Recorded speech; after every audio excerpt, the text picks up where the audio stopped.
Hello, everyone. Welcome to this session on Ada.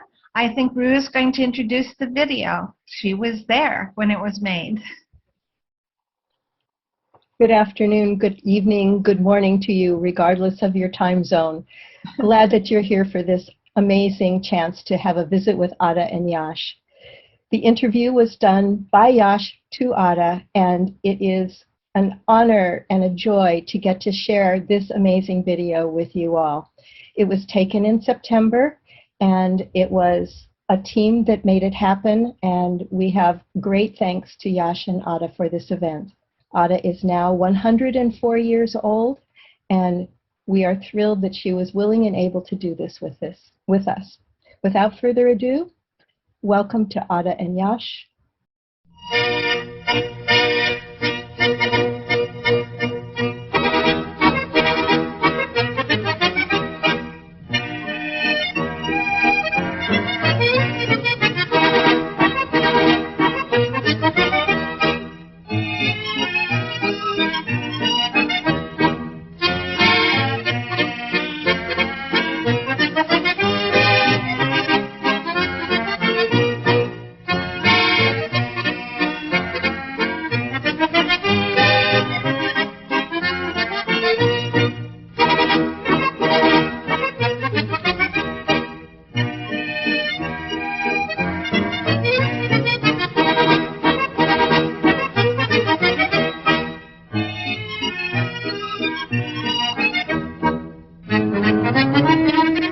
So I'm Dziewanoski, and I am here today with my favorite dance partner, who also happens to be my mother, Dziewanoska, who many of you know from the folk dance world.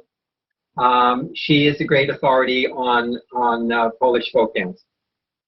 And I had the honor of being her partner for many years as we taught Polish folk dance all around the country, both to recreational folk dance groups and also to performing groups. So we have a chance to talk to Ada a little bit today. And I had a performing group in which she was, of course, performing too. That's right. And the performing group went to Poland, where other groups, Polish groups from different countries were there. So that was very interesting. You know, from France, Sweden, and America. Mother, yes. You are now 103 years old. Yes. And still dancing, I might add. You were born on a big farm in Western Poland. Can you tell us a little bit of what it was like to grow up on a farm in Poland 100 years ago? I don't like the word farm. Farm is where the peasants live, and I was not the peasant, I was the landlord. So rather estate. Although, and my father was the administrator. Although it was not ours, it belonged to a very rich family who had several such estates. So it was one of them, and we lived in there. So, of course, there was no electricity. They brought the lamp, the stove, the liquid Kerosene lamp. Kerosene lamp. I don't think there was a telephone and no television. Yes, because it was so many years ago. But I had my own two sisters, and we had ponies. Mine was a little bigger, and because I loved her, so I called her Perełka, which means little pearl. And I was riding on her, and she became less and less comfortable. Somehow it was bigger and bigger. I didn't understand why, but then there was a little ball. And since she was her son, I called him Brylancik, which means little diamond. So I both rode the horse and also in the carriage. And like the very first time, I landed in a ditch because I pulled the wrong reins. But ditch was not very good. But It was so many years ago, but I remember because I was so ashamed that I couldn't lead the horse. And I loved my horse more than you can love a dog. You know, like you love a dog. I still remember how I really loved. That was very important. Otherwise, the Harvest Festival, that was a beautiful thing. They came in a procession, and the Przodownica, the main girl who was very good at harvesting, she wore a wreath, a beautiful tall wreath made out of Grains and straw. And straw and flowers and everything. Oh, no, but you want it this way. And then there was the song. Plon mi ziemię, plon gospodarzowi dom, that we are bringing you the harvest, the harvest. And we were so impressed with all this, the singing. And then in the barn, where the grain. Oh, the granary. So there was big space. There was a dance, and of course there was live music. And that was, I think, my first dancing. First dancing was because the peasants were happy to dance with us. So that was your first exposure to Polish folk dance as a girl, was Yes. watching the farm workers dance at the Harvest Festival, at Yes. the Dożynki Festival. Yes, that's right, that's right. What do you remember from watching the peasants at your estate dance, folk dance, during the Dożynki Festival? I thought that was natural, of course. Didn't think that they learned, or I thought it was just like walking. So a natural part of life. Yes. And did you get to dance also as a little girl at the Dożynki Festival? Yes, because it was an honor to dance with the Panienka's dvor. That means the daughter of the boss. Yes. So they would dance with you, and you didn't have a chance to learn anything. You just had to learn on the go. Yes, but no, they didn't do anything complicated. But my twin sister, no, she wasn't there. I think younger sister was too young. I liked to dance in front of the mirror all the time. My twin sister said, "Ada, are you crazy?" So I loved the dance because I loved the dance. Just didn't see. There was no television, but I just had it in me. The love of dancing instead of walking. I also was very fast in running. Actually, the fastest girl in school of thousands, distance running, and also in distance jumping, not in high jumping, but distance jumping. We had all this in gym, and gym was my favorite class. And now that, of course, you know so much about Polish folk dance, can you recognize which dances they were dancing with you? They just danced like polka. Mm-hmm.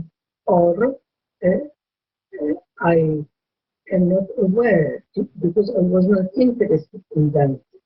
I wasn't aware. You had no knowledge of what's an oberek, what's a polka, what's a griaviak. And what's Sylwester, I would say that these folk dances are very much nowadays preserved, and that peasants don't really dance them anymore. The real griaviak and everything. Even 100 years ago? And were they wearing folk costumes during the festival? No. I don't think we had folk costumes. My sisters and I. The folk costumes became later. Mm-hmm. And the farm workers, were they dressed in? I do not remember, but it was in Pomorze. We lived close to Germany. In northwest Poland. in Northwest Poland, and everything was less preserved there than in Eastern Poland. Yeah, that's a fairly modern, that part of Poland was modernized earlier. Exactly.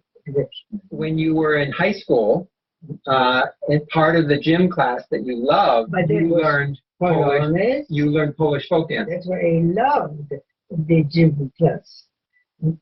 Everything about it, climbing, there were not enough gym classes a week for my liking. And my twin sister said that already, Ada, are you crazy? My own twin sister did not have these loves. And so do you remember anything about the folk dances you learned in gym class? Polonaise and Mazur. Mazur was very, but the truth, very difficult. Very difficult. Very difficult. Yes. But I learned, I just loved the way of the gym classes. And as my twin sister, so you could sympathize with American folk dancers who were trying to learn the difficult Polish national dances. Yes. And my teacher called me moja baba tancereczka, my little dancer. She appreciated that I had the love of dancing, not only gym, but also gym, but always good. It's always physical. So I know that when you were a little bit older, when you were a young adult, you started to go to balls. Yes. In where I know you moved to Poznań, which is a fairly large city. Yes. And back then, Poland was still having these 19th century style balls. Yes. Oh, that was, I couldn't wait. First, we had, I say we because it was always my twin sister and younger sister. We had the first long dresses at the wedding of our first cousin. So we used the same dresses for the ball. Like Znalas. There they were. And I do not remember getting any dance lessons, but when someone led me, I just followed. Maybe if I were a man, that would be difficult. And of course I loved it. I was less beautiful than my sisters. So I had like a complex. And so that they were invited at the ball, someone from another table had come and invite you to them. So they were invited more than me, of course. I still feel zazdrość, jealousy about it. And they didn't care to dance so much as I did. Actually, my twin sister was quite clumsy. It was funny. But I understand that when it came to a dance competition, that you were chosen. Yes, at the ball. Yes, I was chosen by parties to represent us. Yes, I was chosen because they knew. I mean, the partner wanted me because knew that I was the best. You told me the story that you won, you and he won, and that you had never done the waltz before. When you were at the ball, that was your first exposure to your beloved waltz, wasn't it? Yes, I definitely preferred the waltz polonaise as to polka or opera. Mm-hmm. Yes, I prefer this slow, elegant dances. Definitely. Not saying that they were less tiring, but everyone also could get. And did they dance the Mazur at the balls? Yes, because we had the Polish dances at gym. Jeszcze jeden Mazur dzisiaj, choć poranek się stał, czy pozwoli pan na Krysia, młody ułożysta. See, they had sung this one. That was definitely an elegant dance. It was the peasant. One of the Lancer. Lancers, yes. Lecz ci chłopyta prosi, Poczty polskiej ziemi pierwszo bareją. So the land is asking, but not too long, because we are involved. It means everybody likes it. He takes her as the first couple, and hundreds couples follow her. That's the song. Istopado, then, aha. And then when you szepcze w łóżko, the one is saying some sweet things into her ears. But don't let your heart beat, because one is not stable. Stable. Reliable, will not stay. So you would think that he will love other girls. No, because he has to go fighting. We already hear the first shots, so he has to go and to make the Do you have any other impressions from your time at the balls? Yes, it was when somebody was chosen, a girl, maybe she had birthday or maybe something, and she was put in the circle, and she threw up her handkerchief, and the man who caught it could dance with her. And so they danced. Sometimes it was birthday girl, sometimes bride. It was to honor the girl. Mm-hmm. Oh, for what reason or another, I was born. Maybe my birthday. Oh, I was. And as I said, I never learned what the message was, unless it did to us. We always loved three-verse melodies. I love three-verse melodies to sing.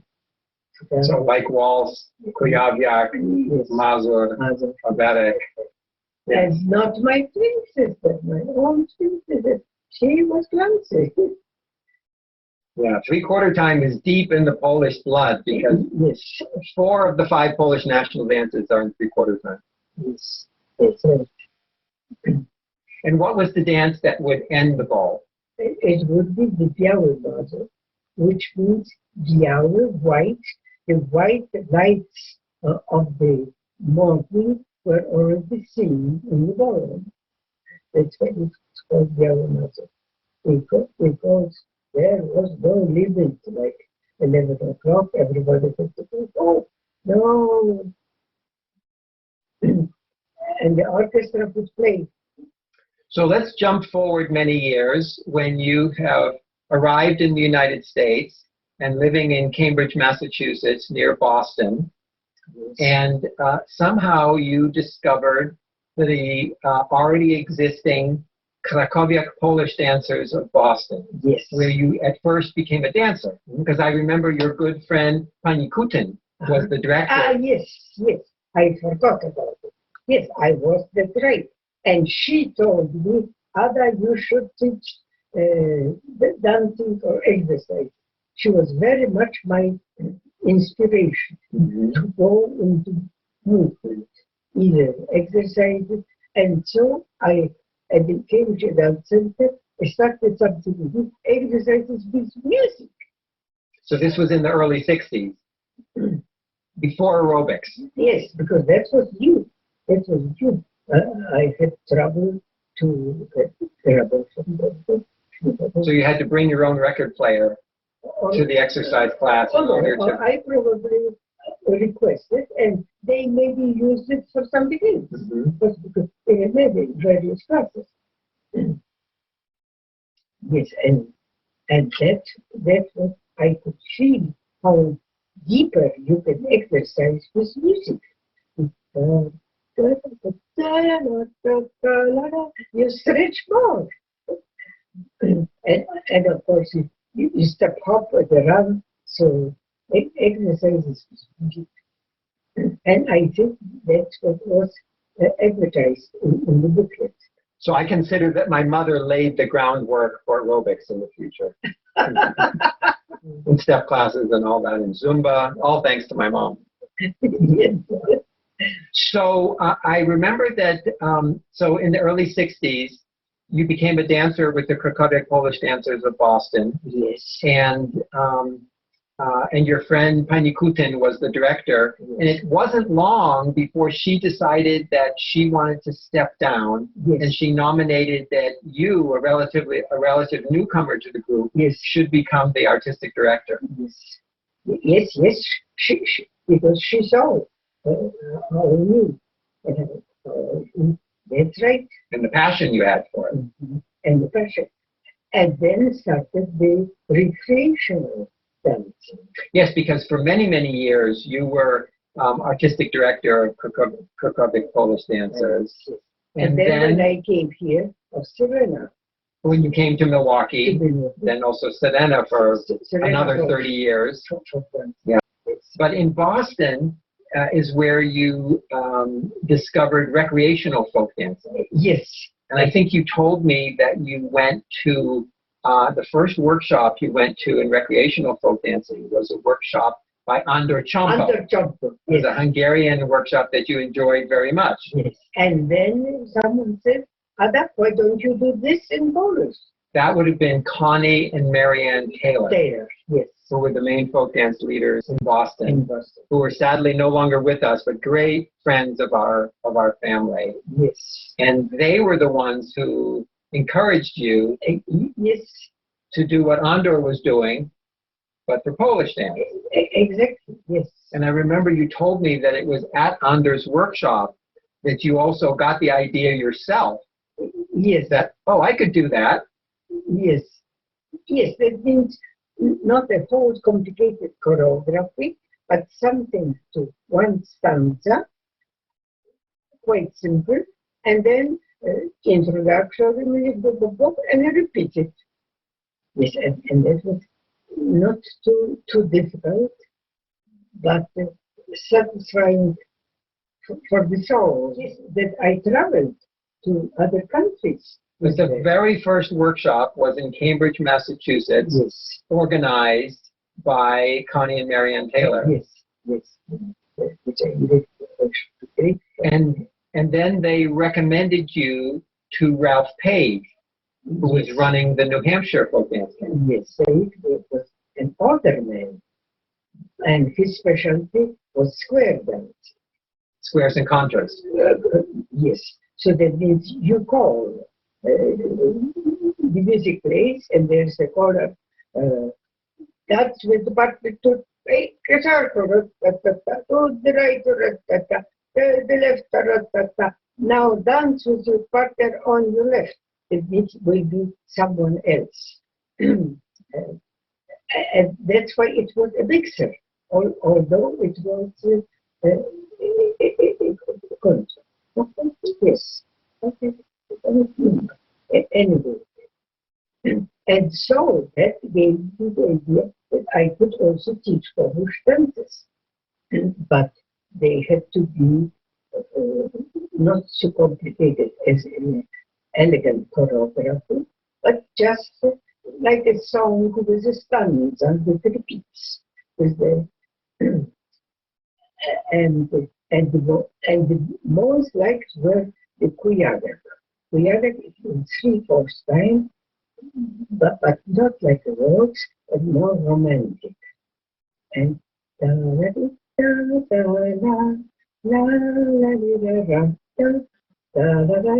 then you turn with the partners, but lovely music. Slow, not waltz, but lovely music to dance with. And there was one kujawiak in which band dances, and then if he holds her with the right arm, and with the other he does lift and clap.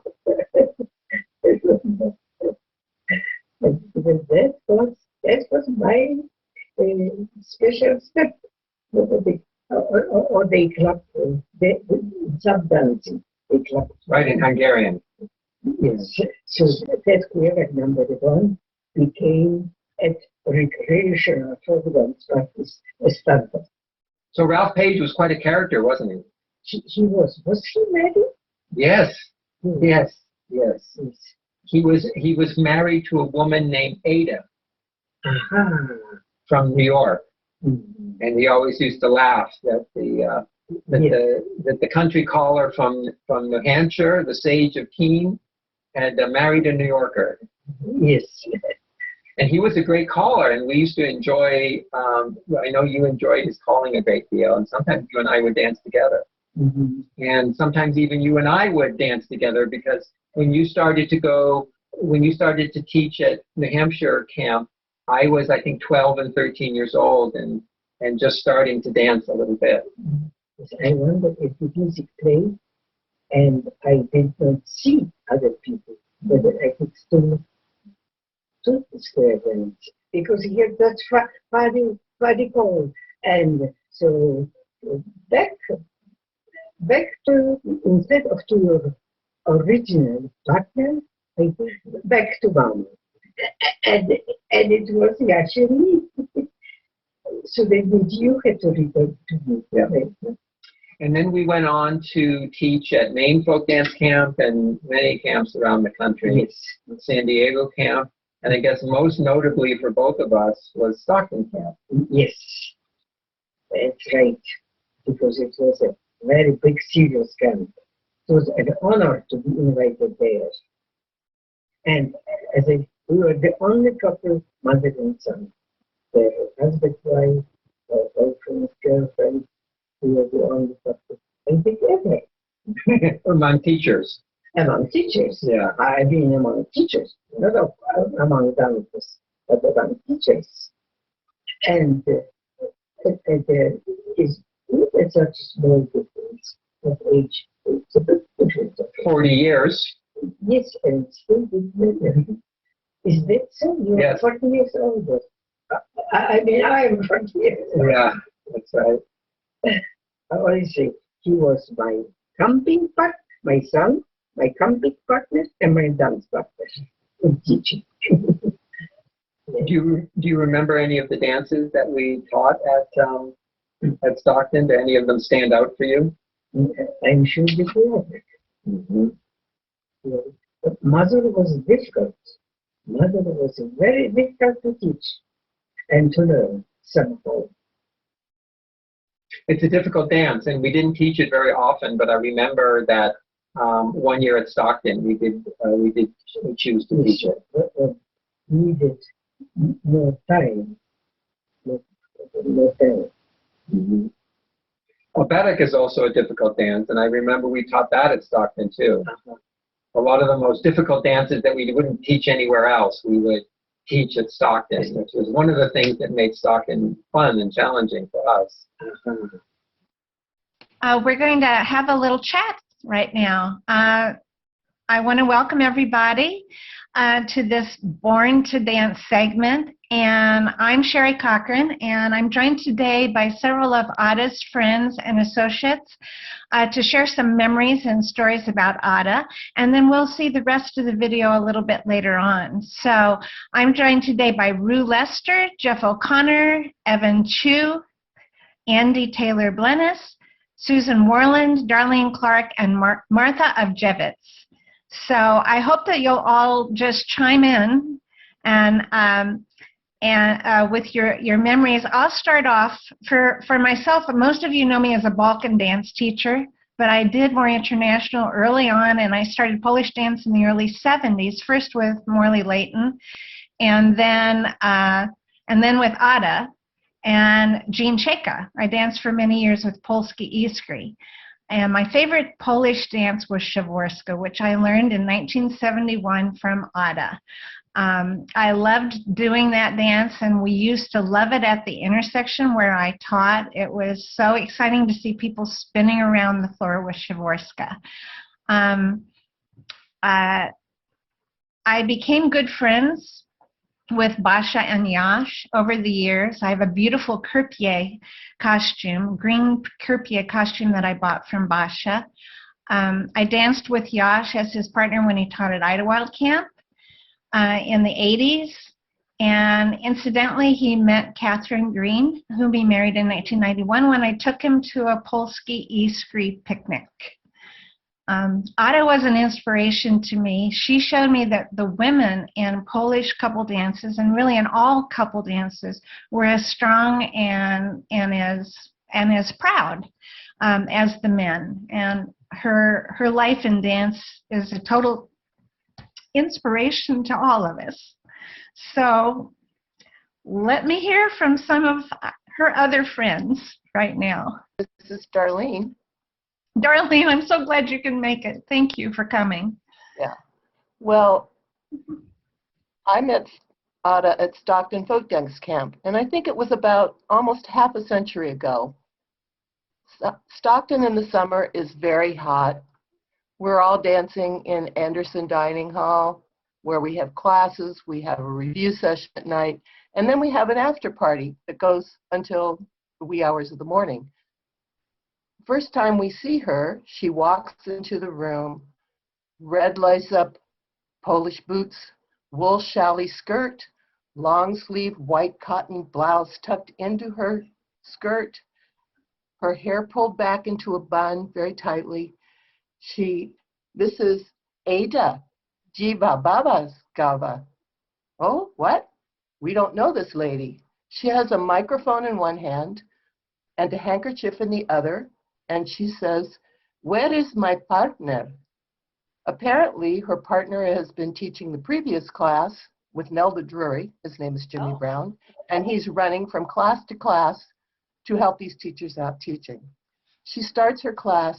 50 minutes later, we've learned to dance her too. We think she's wonderful. What a great teacher.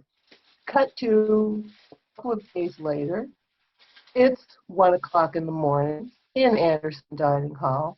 It's the after party. It's still 90 degrees outside. In walks Ada in slippers, a London blue caftan, a white feather boa around her neck, her blonde hair down, flowing to her shoulders, and she has a glass in one hand and a cigarette holder in the other hand. And she comes to sing Shalat to Rachel Boone having her birthday party celebration that night. Again, what an entertainer, what a performer. In the next day or two, she invites those of us who were the kids a half a century ago to perform skits or dances with her because she feels it's very important to participate in other activities at camp besides just taking class. So she wants to do something at the talent show. She continues doing things at the talent show for many, many years. First, we start out with maybe just doing a simple choreography of one of the dances that she teaches, and we throw together some Polish costume parts, and we perform them. Then she decides in future times that she wants to reenact Polish folk tales. We think they're real. She's written a script. She gives us parts. Again, it's usually us kids. I'm usually cast as the witch in whatever folk tale it is, and we perform them. She has a great time laughing through all the rehearsals in some basement room that we find that we can surprise everybody in. She doesn't want anybody to see us before we perform it on stage. And she enjoys these skits maybe more than she does the teaching.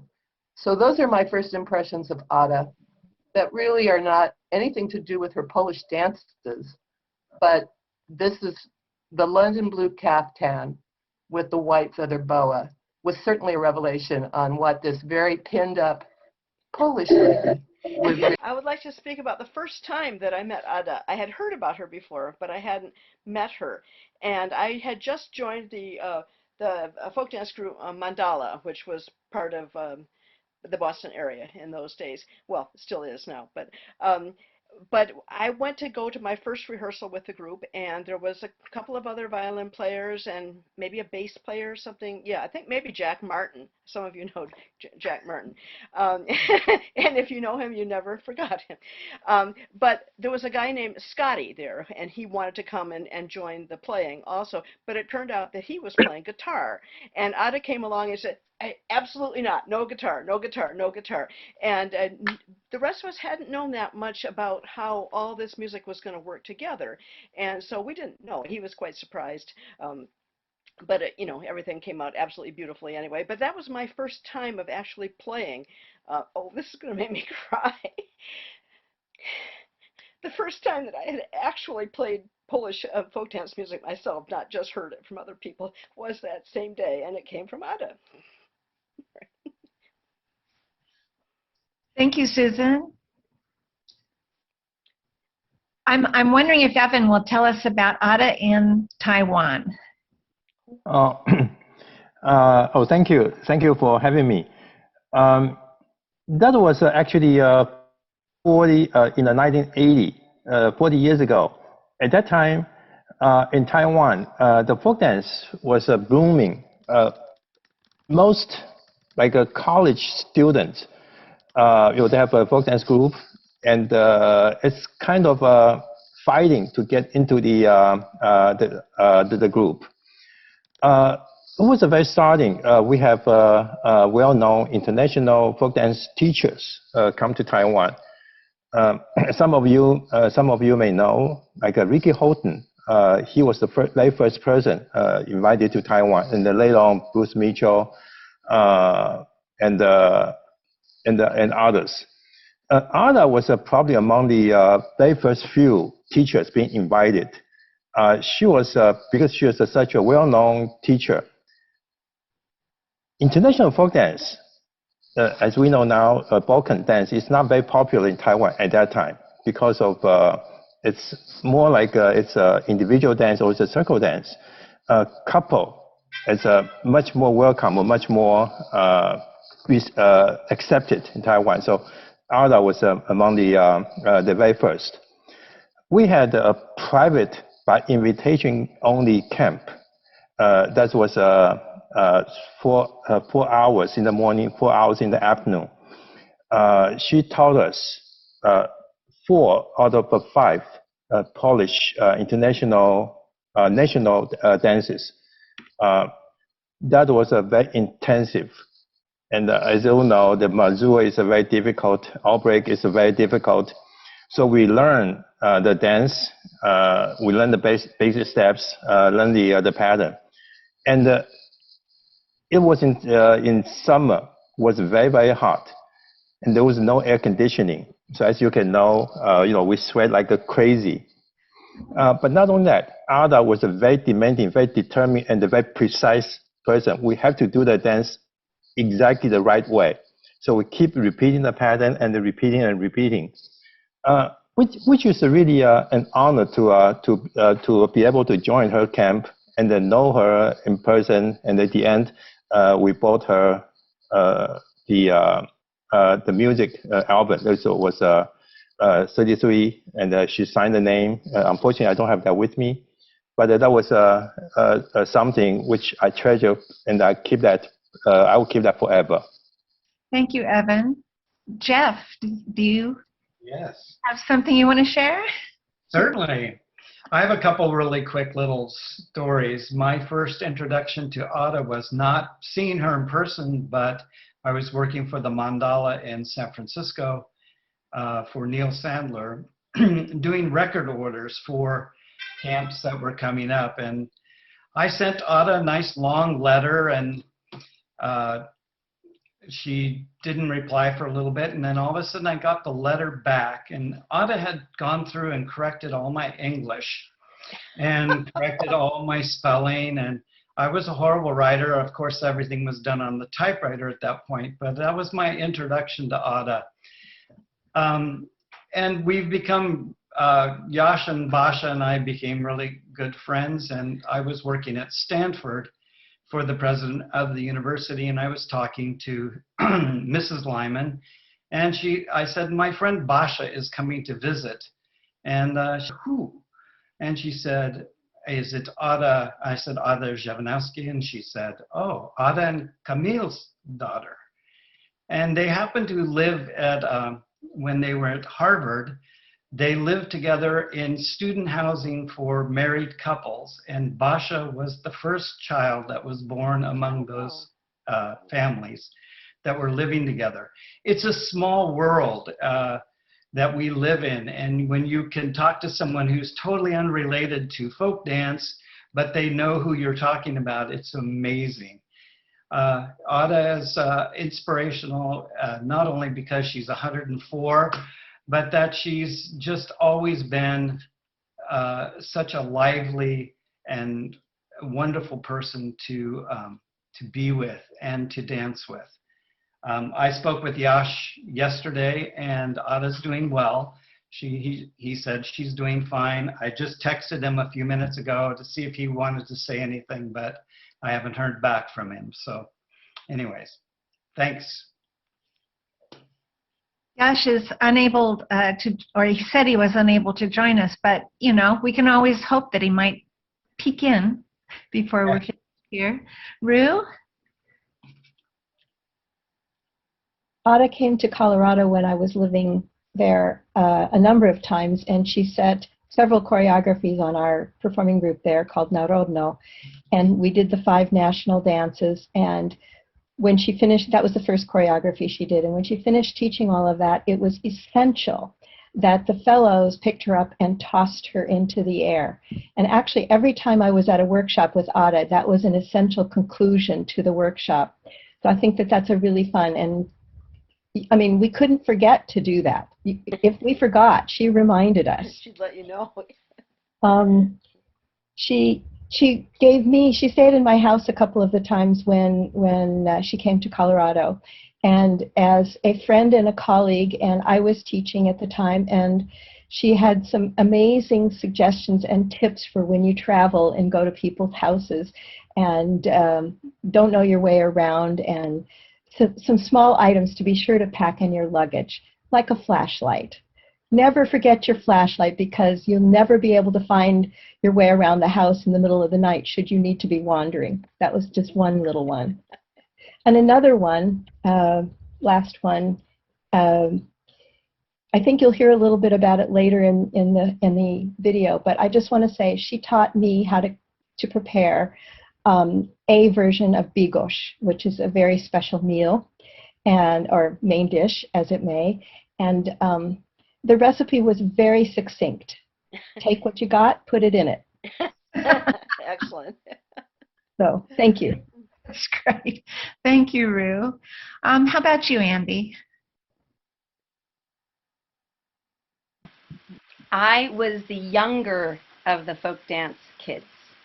Basha and Yash and my older sister Mickey, my older sister Jo, they knew each other much better. And so I was the younger one of the bunch. So whenever you went to the dances, you would hope that Yash would actually think of dancing with you. And I loved being around Ada because she was always positive.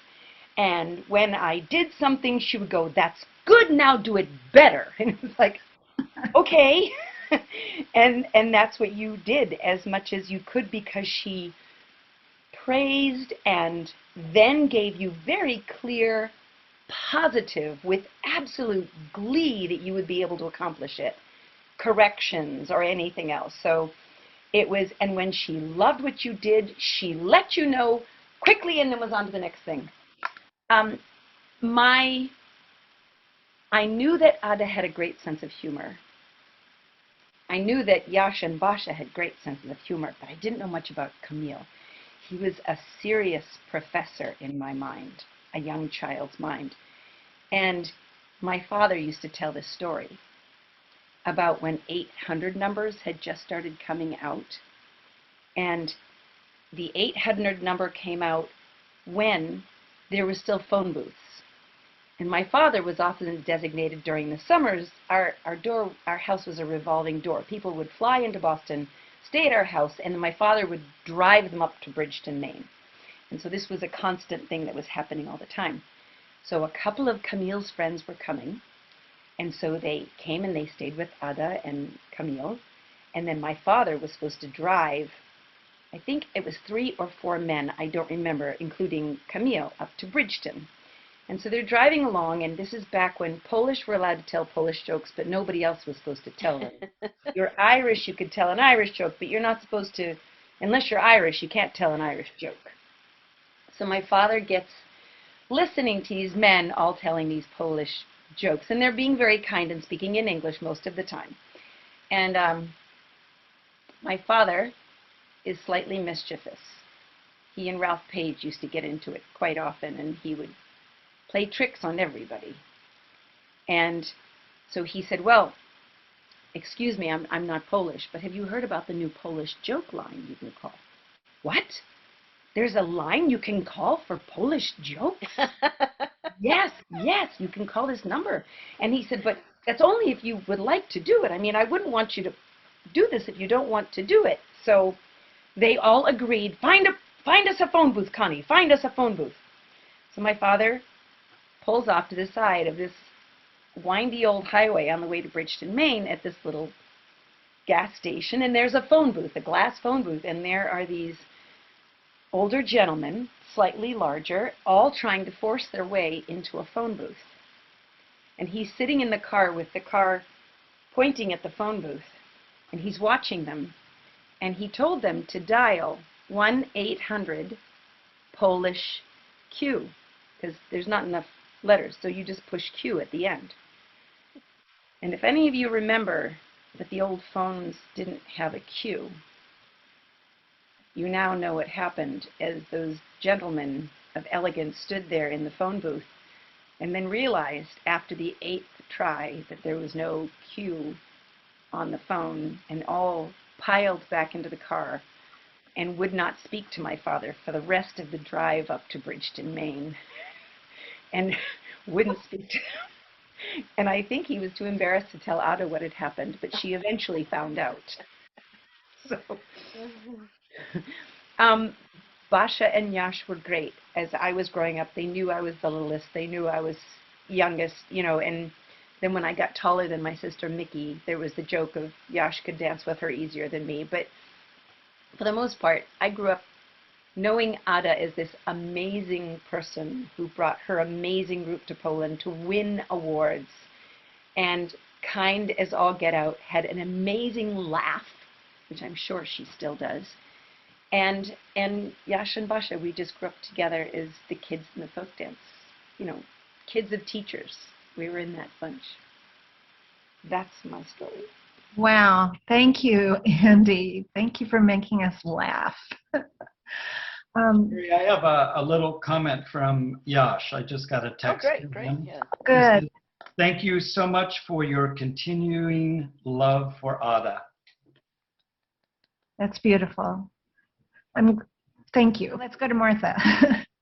I met Ada when I was studying in grad school at Brown and folk dancing in Providence. And the folk dancers used to go from Providence up to Connie and Mary Ann Taylor's in Cambridge and in Boston for workshops. And I remember going to a workshop with Ada, and she was teaching a dance Troyak, which was a Schlunz dance with 2 women and a man in the middle. And she put the music on, and I started going, Zashali Gura, oh yes, oh yes.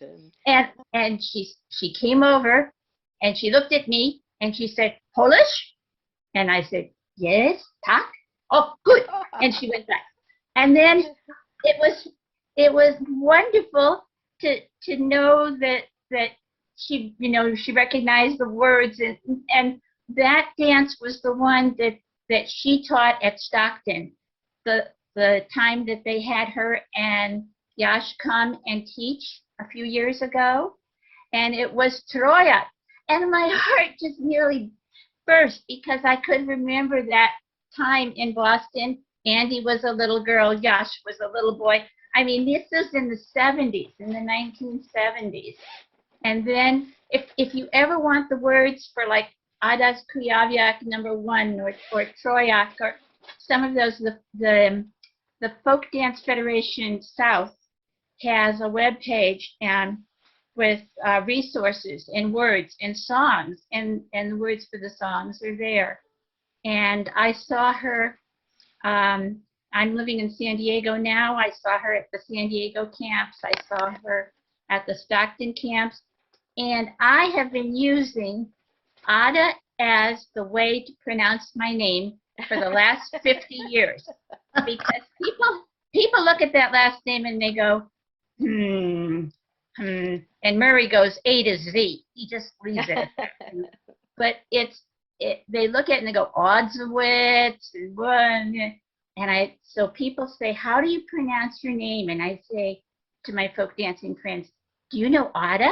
Do you know Ada Kuyavia? And how do you say her name?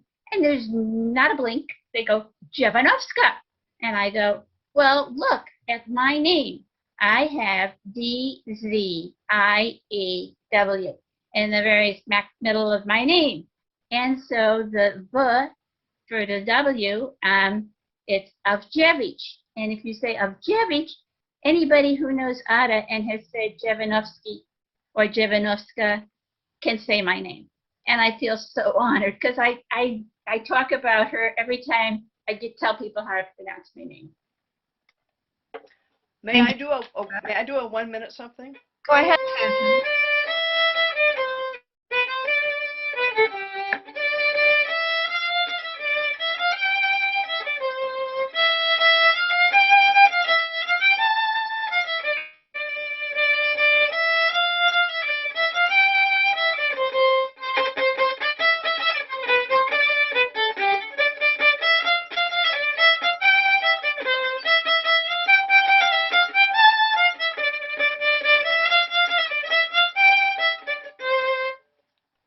I couldn't resist. That's Troyak. That's Troyak. Troyak. Thank you so much. I think we've heard from everybody in this little group, except for Patricia. Did you have anything you want to add? Well, so many of you talked about the first time you met Ada, and I honestly can't remember the first time I met her, but I so remember the last time I saw her. Because when she was 86, we debated on the Mainwoods board whether she could still teach a good class. So in 2003, we had her come, and she was phenomenal. So we got her back 2 years later when she was 88, and she was just as phenomenal. I mean, what can I say? That says it all, right? Thank you, Patricia. I think we're going to get a little treat in the second part of the video. A special treat from Martha, as she described one of her favorite dances. I have a different question, and that is, Ada, how did you meet Camille? Oh, in London, and he taught, maybe I played badly, but he taught me to play tennis, my husband. And before I married him, he was teaching me how to play tennis. I thought, well, it's a good idea to have a husband that can teach you in tennis. And then I did one first days of championship, and he never won anything. But of course, Harvard was full of men and very few women, because it was GI Bills of Rights, and so many people could study for free. So there were a lot of men. Because it was later at Harvard that you won the women's division. That's right, because there was not competition. Of course, she would never admit in front of my father while he was alive that there weren't many women and that the competition wasn't as tough. But now she's willing to come clean. He certainly loved me more than I did him when we married, but maybe not later on. But I think it's often so. And I was very impressed with him. It was more than love, when you admire someone or praying or whatever. Yes, he was quite an intellect. And this was all happening right at the end of World War II. Yes. And he got accepted to the PhD program at Harvard, and consequently was able to get a visa to come to the United States. So I guess there came a moment where it was time for him to move to the United States, and I guess that's when he asked you to marry him. And so you had to decide, do I want to marry Camille and move to the United States and have a completely different life? Ada, Yes? do you have a favorite memory of Camille? because there were two things, that he taught me tennis and played tennis, but also that he wrote books. You know, I think I admired most his intellect, and he wrote 16 books, and I typed them all very willingly, not always understanding, but I was particular about footnotes, you know, underline all the things, and he wasn't. So that's why it's good that I could type it for him, because I fixed it. Well, that is also very personal, of course. So it's hard for me to understand. Ada, did you like to cook? Did you like to cook? No, never. I'm super glad I don't have to cook. I like to scrubbage, make order. Clean up. Yeah, make order. Yes, but I don't like to cook. So a little over 2 years ago, Ada finally accepted my invitation to move to California. And we've been living together at this house in Nevada City for a couple of years. And it's at 3,500 foot elevation, so we're up in the pine trees, lots and lots of trees right in the yard. And the things that she is grateful for, expresses gratitude every day, is living with her son, living in the forest, and not having to cook. Yes, correct. That's why I guess I lived so long, because I didn't have enough hardship. Knock on wood. Yes. Do you, Ada, do you have a wish for Yash with dance or food or anything? Any dreams for Yash? Wishes? For him personally, to be happy. It's working. Yes. It's working. Because that means happy in his work and happy in his relationship, meaning with women. I'll take that. That's a good wish. But did I teach you to not to cheat, to be noble? To be noble. Yes, I did. I don't mean cheat in a relationship, cheat in anything, so that you are a noble person. Well, what she always says is that she says to me, I want you to be szlachetny, which means, literally means noble, but I think a better translation would be honorable. I want you to be an honorable man. We think of you as a fabulous dancer. Do you have any other ways that you want us to think of you? I think, or like number one. Ada, we remember Kuyaviak number 1. At our local dance group, we dance Kuyaviak number 1, and we love it. Remember me as a dancer, not fabulous. I am not. So, if you think about yourself more than You're not so egotistical. Yes. I don't want them to think that the man accepted. Conceited. You don't want them to... Conceited, right? I don't want you to think that I'm conceited, but I wish the same, as you wish for me to spoken to. Ada, what is your favorite music tune? In melody, Yes. I love waltzes. Any waltz. Yes. It just brings something to you, and I hear the words. Nice. Makes you happy? Yeah. I think she particularly likes Viennese waltzes. Yes. I think your passion was in sharing Polish culture. Yes. And wanting other people, so wanting people around the world to know a little bit about the beautiful Polish culture. Yes. Music and dance. Yes. Yes, I was proud of it. Mm-hmm. People are yes. And then, of course, your daughter, Basha, took on the the role of importing and teaching about Polish folk costumes. Yes, yes. So that was well around. Music, dance, costumes. And my father, who was very practical, decided to, after the war, decided to become a professor of Eastern European history, because again, he wanted to play to his strengths.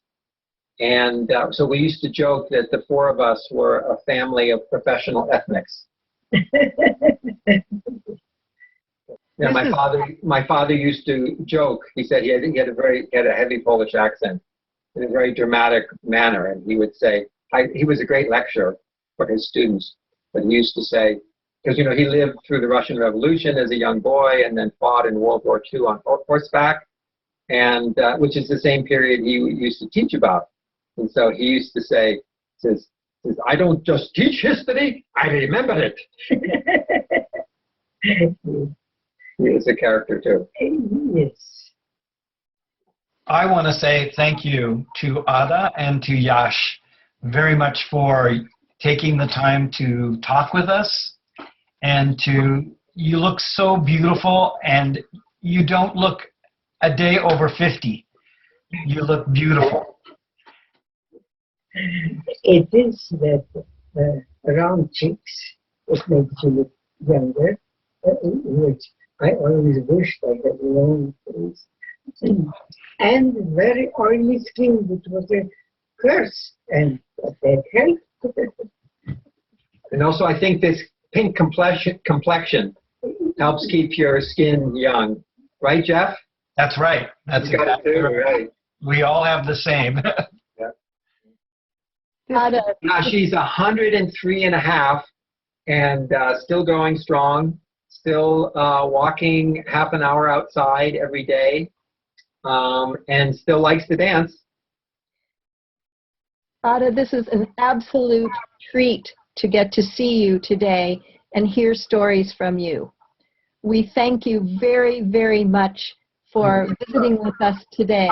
This has been wonderful. Thank you so much, Ada, and thank you, Yash. This has just been amazing.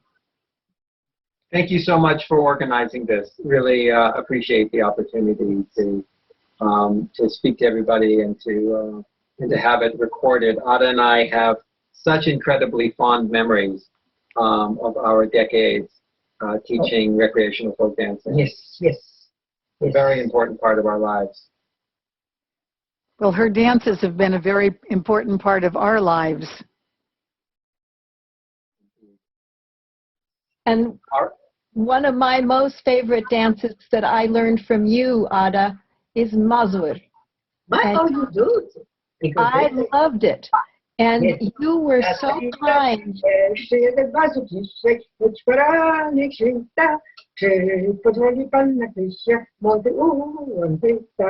That is one of the songs. You had me dancing Mazur steps in the streets of Milwaukee in front of the Serena dancers. Covid, right?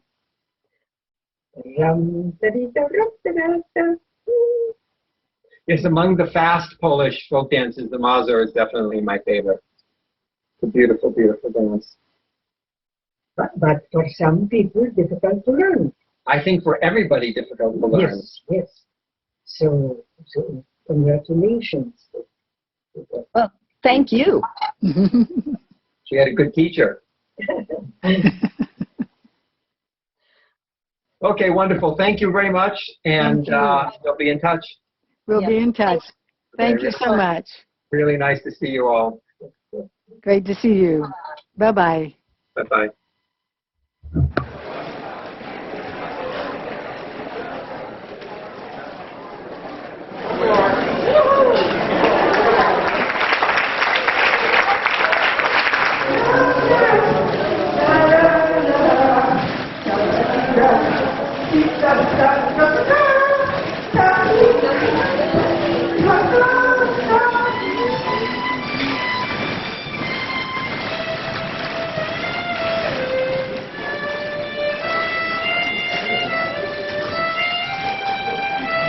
Right. Stand.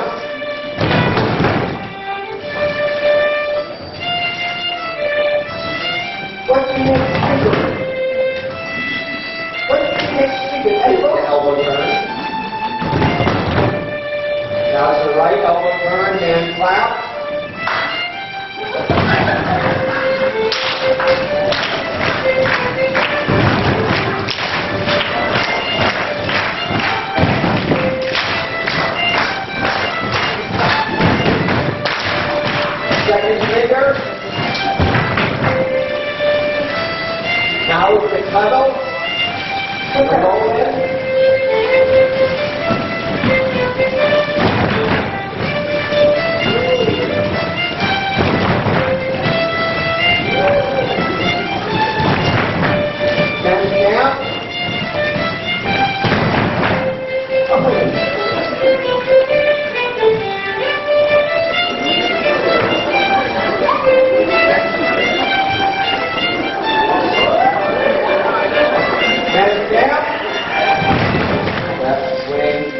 Step straight line to the right, step together, left.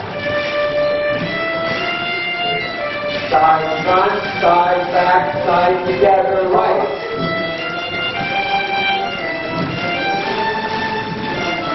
Left. Now comes the weaving, right leg goes.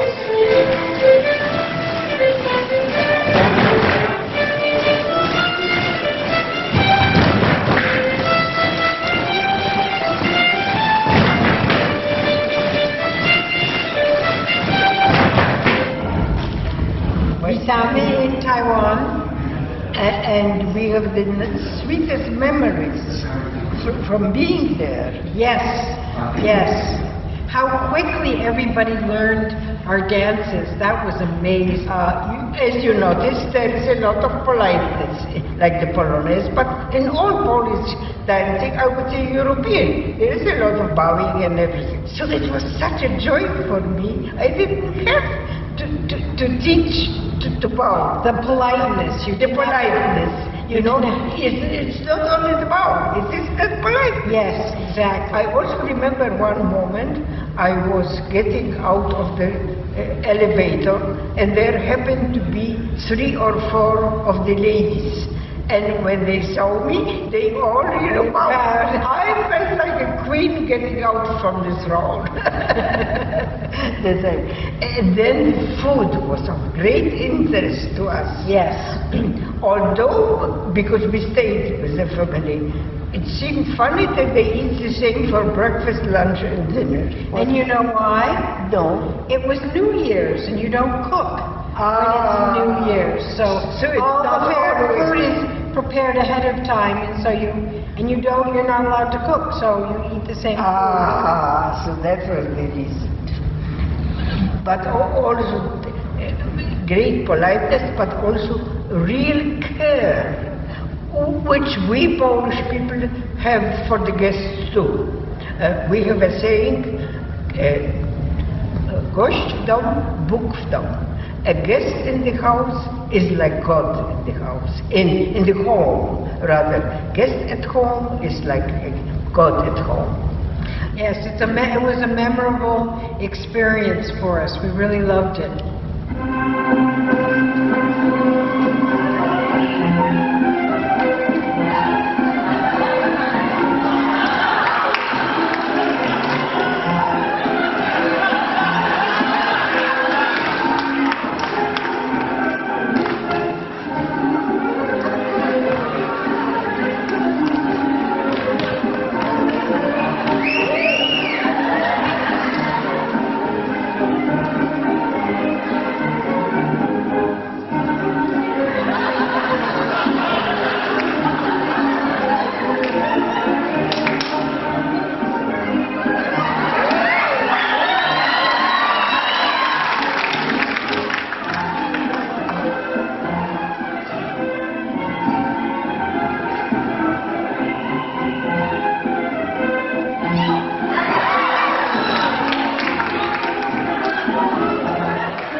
Did you dance at your birthday this year when you turned 103?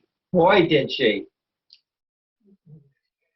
Yeah, I took her to, there's a crazy kind of steampunk Burning Man style ball in San Francisco called the Edwardian Ball.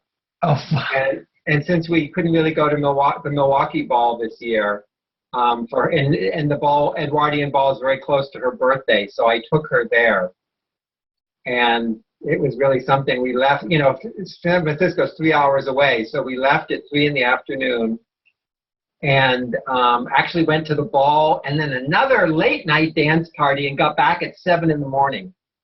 Oh my gosh, that is great. So it was quite a birthday.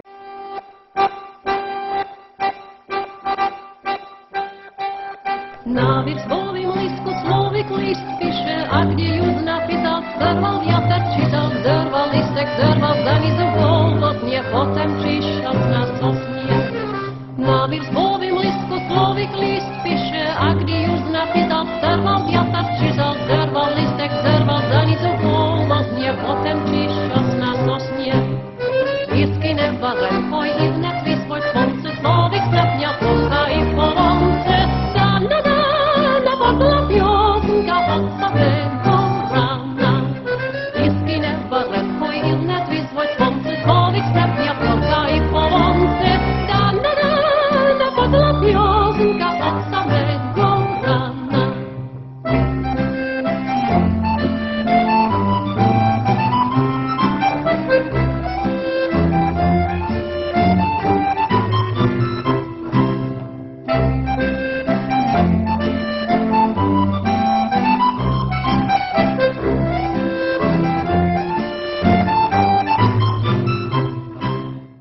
And a special thank you to Evan for doing all of the editing work to put that video together.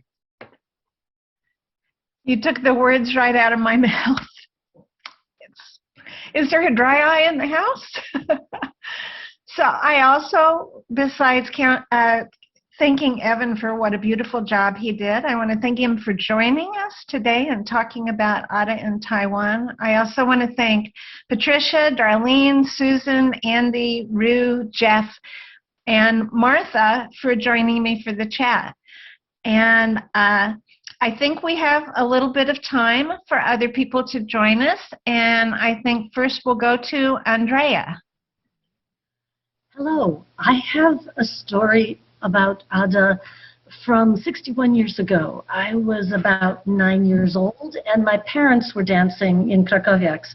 I desperately wanted to, but I wasn't allowed to because not only was I too young, but I was very small, so I couldn't dance with a grown-up man, and there was no kids group.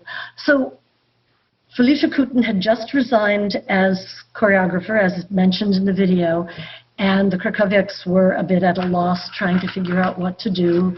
And yes, Ada was posing, it was the proposed new choreographer. So we were at the Dziewanoski's house. My parents, Dave and Jean Bird, who some older people might remember were international folk dancers from many years ago, and Ada, and they were trying to learn the Mazur. And of course, Ada knew generically, you heard her in the video, so well, you just did it, right? But she didn't have any, at that stage, technical academic knowledge of it. She had a book. The book was in Polish. She was the only one who could read Polish. So she's reading the book, saying, okay, you put your right foot here, you do this with your left foot. And my vivid memory of my dad saying, that's impossible, because the step involved hopping on one foot, stepping, and then hopping in the back. So there were 2 hops in a row. And it's like, obviously, that was impossible to do 2 hops in a row. But there was a grand battle, and Ada was like, no, it's what it says in the book. It's the correct way to do it. Of course, nobody else had ever done the Mazur, so they didn't know. So that was her original, what would you call it, technical academic learning of Polish dance started from this book, after which she then went to Poland and brushed up on other regions and such.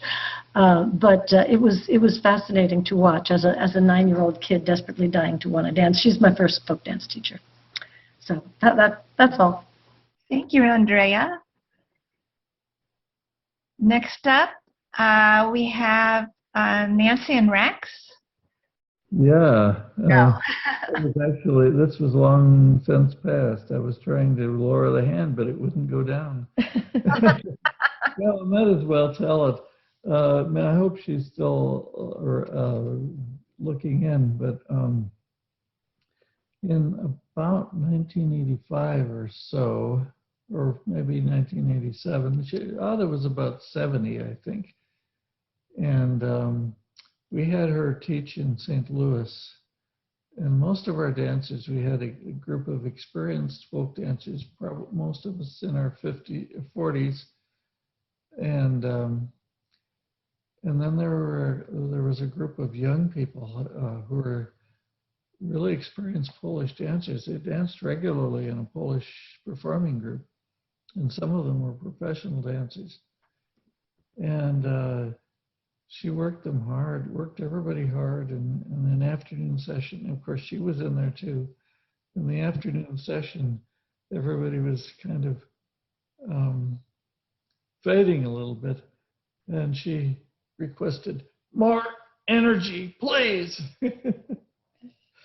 And so later on Sunday, I took her to the airport, and she was carrying her suitcase, but I had a hard time keeping up with her. Thank you, Rex. Next up, I think we have Dit. I can be called Dit or Dit. Okay. Not that dash, not that dash. So anyway, I was a new dancer when Ada came to Chicago a few times, but I remember that this elegant prima donna was coming because we had the largest attendance at those workshops. And not only when she would be finished teaching Oberego Paczynski and Ada's Kujawiak and Kujawiak the best, whatever, we retained all of those dances, and groups have retained them until today. In fact, Oberego Paczynski is my son Bobby's favorite Polish dance, and he wanted me to say that he had her come down to Champaign for a workshop when he was down there. Is that right, Bob? Well, whatever. Anyway, very memorable, and we all loved her workshops. Yeah. Yeah, it's wonderful when people could dance into their 90s and whatever. So we like your son too. Ada and Deet are great examples for us. This happened about 40 years ago. One of my daughters, who was then about 20, and I went to a dance camp. Ada was one of the teachers at that dance camp, and it was in a place where the room we danced in was on the top floor of a large building. This was somewhere in Minnesota, and it was summertime. It was quite beautiful. And we were dancing, and all of a sudden the elevator comes up, and out comes a beautifully costumed lady with glasses, a yellow outfit, very fancy, and she goes in and she starts to do a little striptease. She gets down to her panties and bra. Everybody claps. There's music going on, and she's dancing. She puts back her clothes, puts on her hat, goes down the elevator. 20 minutes later, Ada comes up, dressed in her usual costumes with all her petticoats. And so she didn't know anything about this. It was quite remarkable. Jeez. Well, thank you for that story, Edith. I just have a real quick little thing, and that's when Ada turned 103. She lives with Yash up in the foothills in California now. And when she turned 103, they still took Ada and threw her up in the air via her request. So, you know, stolat, no matter what, you know. Thank you, Jeff. Well, this has been wonderful. Oh, Diane, let's hear from you. Oh, I remember Ada. She's probably in her 80s when she came to Seattle and taught, and we have been doing Ada's Kwaviak number 1, 3, 4, Sleepy Kwaviak, Trojak, and there's another dance that I'm trying to remember the name because some of them had such great stories, and the story on the one that I can't think of the name was the dance of the young bride. And so she's dancing and her partner has his arms around her, he's not touching her, but he's encapsulating her, and she's turning and she asks a question. Will I need to carry much water from the well? And the story was, no, you will have so many tears in your eyes. Aww. But can you imagine someone saying that to a young bride? But anyway, that was Ada's story for that dance. The tears in her eyes, the tears in the young bride's eyes. Thank you, Diane. I see John Parrish. So I have two questions. In that video from '83, maybe you guys announced it and I missed it.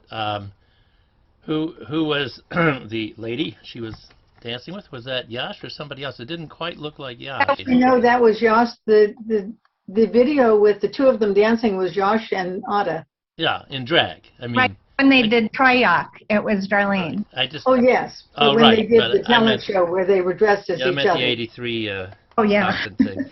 And if I don't know if Stockton films all their talent shows, but we had in the chat like where can we get a video of the strip polonaise? Should be in the Stockton archives if they unless the censors got to it. I'm going to address that in a second, John. Thank you. Okay. Good comment. And then my last question is for anybody that speaks Polish, I guess. What do you say to somebody that's celebrating a birthday over the age 100? 100 lat. They're already there. Do you say, or does it mean 100 more years, or do you say 200 lat, or what do you do? May you live to 100 and you're 104. I mean, Thank you, John. Okay, thank you. We have Cricket and Mady. I learned Polish Mazury in 1959 in Berkeley from Lucille Czernowski.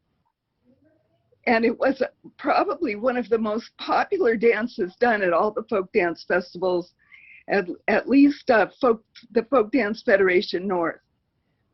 That's all I wanted to say. And it was one of my favorite dances. It probably still is, even though I might not be able to do it, but it was always one of my favorites. Mady, did you ever take classes with Ada? I didn't. This is the first time I'm seeing her, and I feel I missed a real opportunity, but I guess I danced some of her dances. Yeah. And thank you, Ada. Little belated. Thank you, Mady. And Cricket? I just wanted to say that thank you, John. Your comment about Stockton is absolutely right, and we're carving or going through all of the Stockton archives and looking for video, but we are looking elsewhere as well, and we would appreciate any video, any photos that anyone may be aware of that you have of Ada. We don't want to stop here. We want to really put together a full tribute to her, and so we're really trying to collect anything that people have available. In chat, I put in the National Folk Organization Gmail email address, and if you know of any video or photos that people are willing to share with us, we would love to have them so we can continue to build this tribute to Ada. Thank you, Cricket. We want to thank everybody for joining us for this lovely hour and a half about Ada. And Kleenex still. Sherry, Yes. I Yes. need to say thank you because I know that this is a very important person for you. And so watching you and listening to how you love Ada is so important, so very important. And you are the perfect person for offering this hour and a half of discussion. Oh, So thank you so much for everything, Sherry. And the other person you might want to talk to is Andrea Haber, because she teaches the Polish dancing in Boston now. She's working with the Krakowiak still. So Andrea Haber would be a good person to speak to about photos and things like that. That's wonderful. That's wonderful. And thanks again to Evan for the amazing job he did with the video.